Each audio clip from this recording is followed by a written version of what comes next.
Today we're working on a 2012 Audi S5 with a V8 4.2 liter. We're changing out the high pressure pump slash regulators on top here. We have one on the left side, one on the right side, and first thing you do is go ahead and unplug this, and you have to take a screwdriver and put it right here and pull that little clip down so that it'll release it. And you want to do this because you don't want to have someone accidentally turn the engine on while you're trying to do this. You know, most people will make sure that no one's around, but a lot of people say, you know, to completely undo the battery before you do that, but I'm okay. I'm not going to have anybody starting the car up. All right, we're going to start by taking the fuel lines off, and this one right here, this one is a 14 millimeter.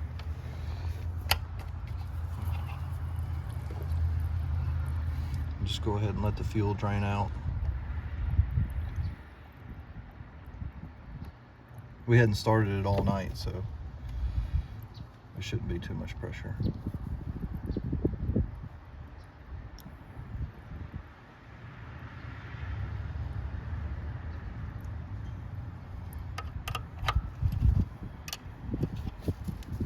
All right, and then the next one over there is 17 millimeter.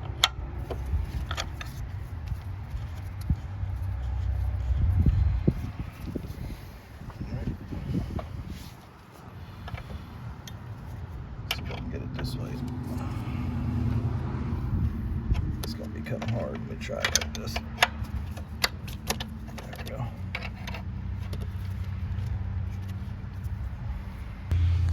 After the fuel drains out, you can go ahead and unscrew these by hand. And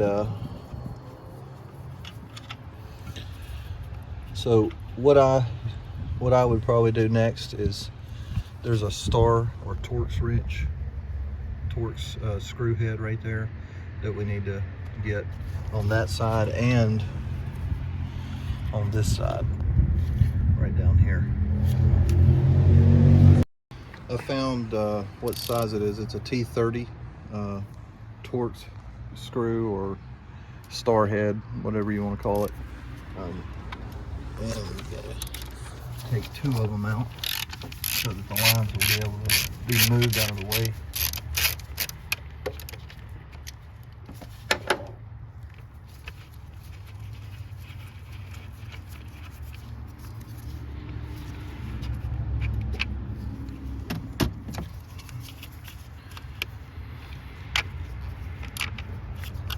Definitely don't want to drop that.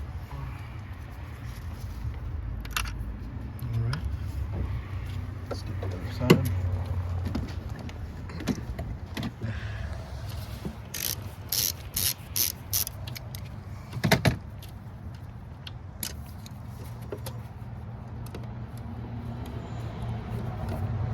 It's a whole different screw. Completely different than the right side. Oh wow, that looks like one of the ones that went under the skid plate. It's because they've got it in the intake here, I think, and then over here it's actually on the motor side. All right. The Torx bit or star head is still a T30 for these three screws to remove the high pressure pump. And I'm just gonna do it like a torque sequencing removal. Just a little at a time on each side.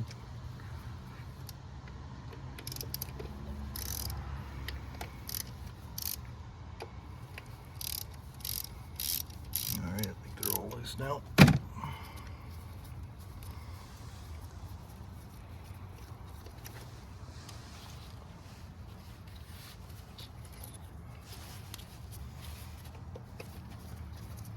I want to make sure they look like they're all the same size, but let's make sure.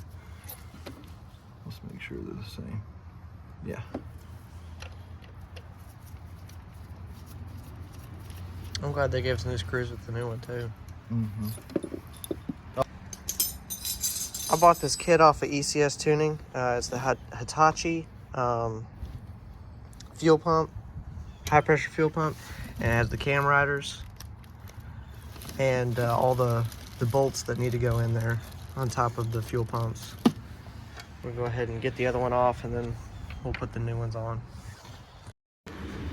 So here's the new pump, and the next step is to take the cam follower out. You just take your finger and kind of push to the back, and it should just slide right out. And the new one is going to look just like this, but it's going to have a pin, and you can't put them in wrong because there's a little dial pin that you can line up and it'll just slide right in. So what I'm going to do is put a little bit of Lucas oil in there, some stabilizer, so we can coat it before we drop it down in there.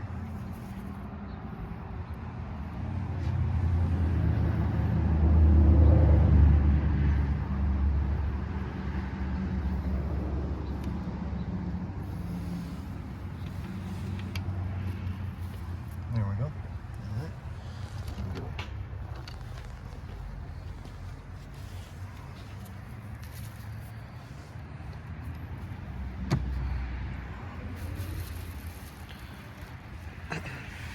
Next thing, you just want to make sure that all the holes are going to line up.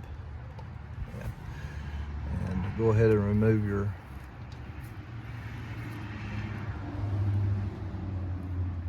caps that it comes shipped with.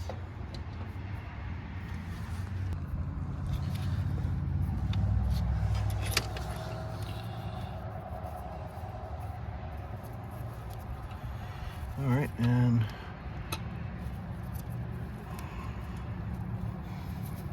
should be able to just push them down. Let me get that line out of the way. There we go. You just have to apply a little bit of pressure on the top so that that spring will compress inside that roller bearing, and then just go around and tighten them snug with your fingers first. You don't want to cross thread these for sure.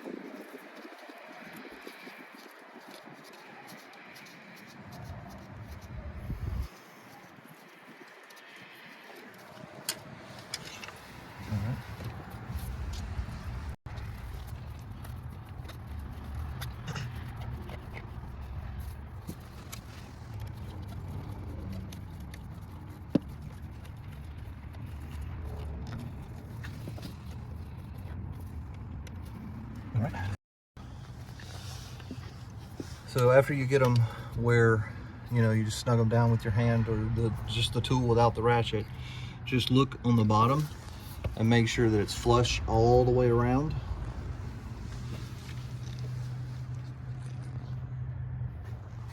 And then you'll start tightening these, and you're only wanting to go a little bit at a time on each side. And also, we don't want to put a lot of pressure on this because this is made out of an aluminum alloy, and you can strip it out. So you just want to get them good and snug, and that's it. And then the next thing is to go ahead and hook your hoses back up, and you do not want to cross thread these. So you want to be able to move your hose a little bit so that it'll start on its own. Let me go ahead and get this one up here started.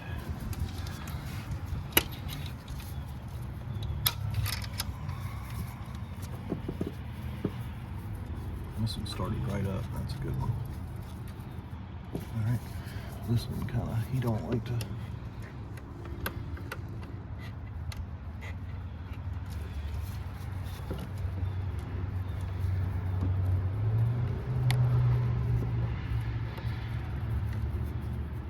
Just keep wiggling your hose until it rolls on there a lot easier.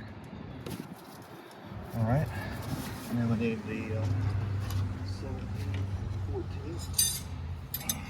finish tightening these up.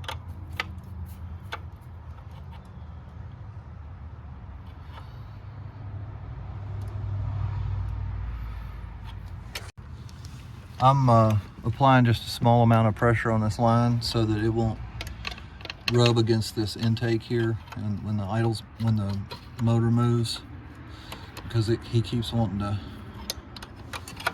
move on me.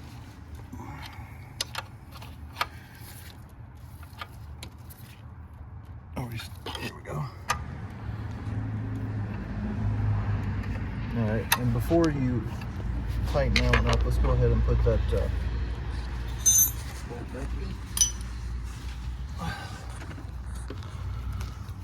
Just, I don't want it to be moving.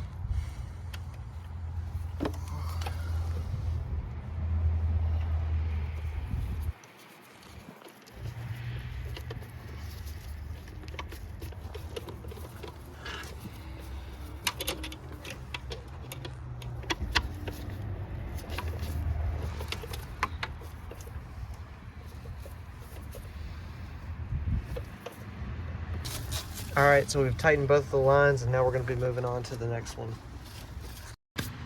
We just took the screws out on the right side, and now we're fixing to pull the lines out and pull it out. This is stuck.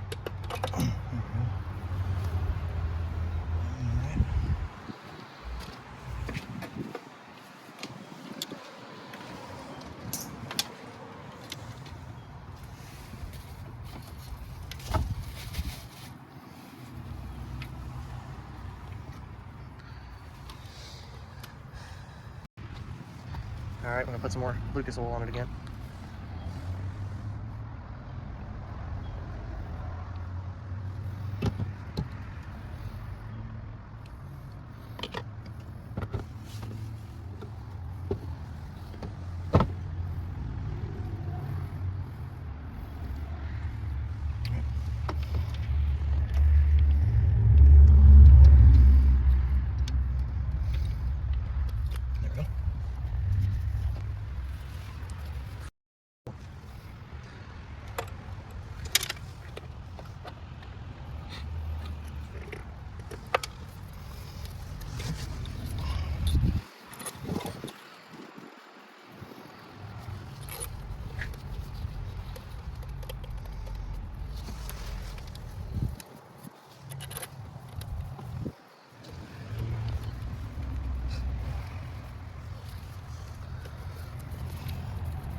All right, let's just make sure that we've seated it all the way around.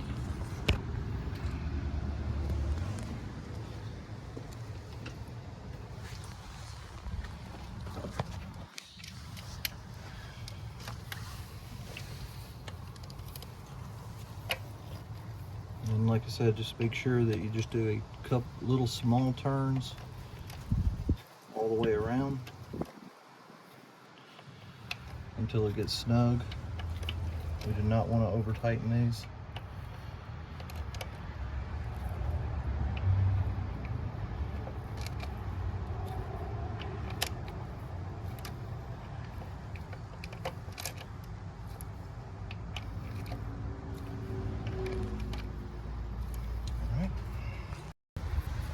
Okay, I went ahead and attached the hoses again. We just need to tighten these up, but before I do that, I'm going to go ahead and put the screw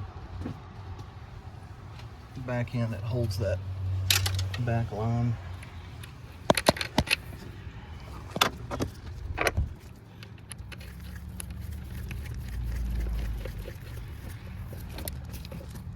All right.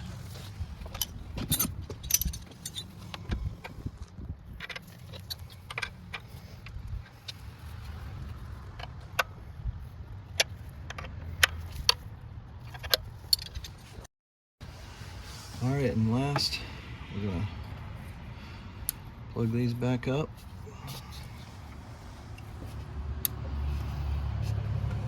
And we're gonna test it out.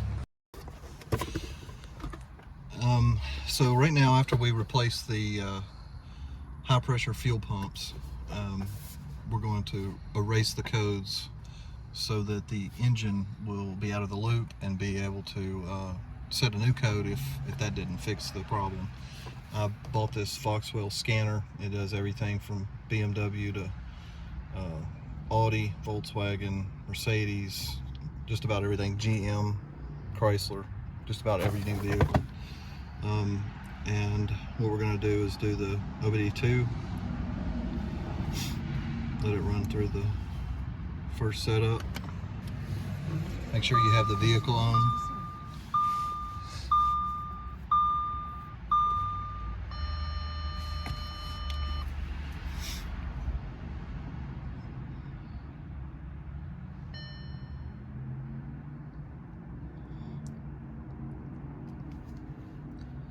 Also, if your door rings and gets really annoying, all you have to do is just hit this little reset button right here underneath the washer. Alright, and then it's going to be the 78. We'll go down to read codes.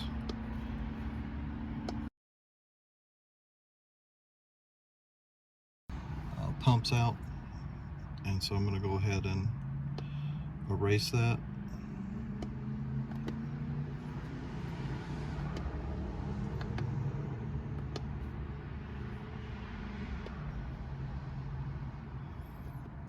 Alright, and then once it's erased, we'll go ahead and unplug all this, and then we'll take the next step.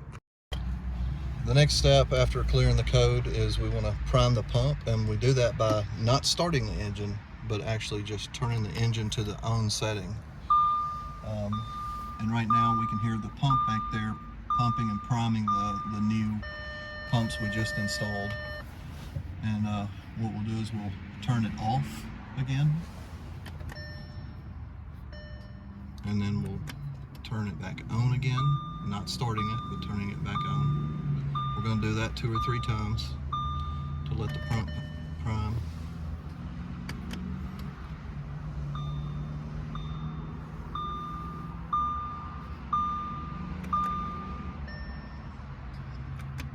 And this time we'll let it prime all the way up, put our foot on the brake, and then start the engine. Alright, now we're going to start the car.